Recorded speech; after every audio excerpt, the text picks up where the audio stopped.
દેહમાં શરીરમાં તો અસ્થિ છે, માંસ છે, રુધિર છે, અને અસ્થિ રુધિર માંસ ને તમે પ્રેમ કરો છો.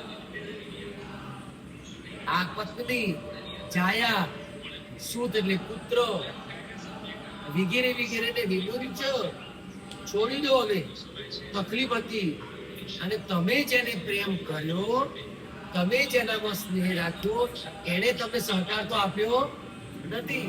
દેહે સ્તિમાંસ રુધિરે વિમતિમ ત્યજત્વમ જાયા સુતા નિશુષદા મમતા વિમુચ. આ ગોકર્ણ કહે છે કે આ બધી મમતા પિતાજી છોડો. મમતા વિમુચ પશ્યાન નિશમ જગદિદમ જગદ ઇદમ.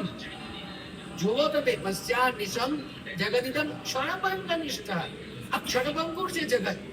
થોડી ક્ષણ માટે તમને બધો પ્રેમ આપે, થોડી ક્ષણ માટે સ્નેહ કરાવે અને પાછું પડી માંગે. પશ્યા નિશમ જગદિદમ ક્ષણભંગ નિષ્ઠા. પણ કેવલમ વૈરાગ્ય રાગ રસિકા ભક્તિ નિષ્ઠા ભવતુ. તમે વૈરાગ્યનો જે રસ છે ને એને પ્રાપ્ત કરો, એનામાં રસ રાખો અને ભક્તિ નિષ્ઠ બનો, તો તમે આ બધામાંથી મુક્ત બનશો.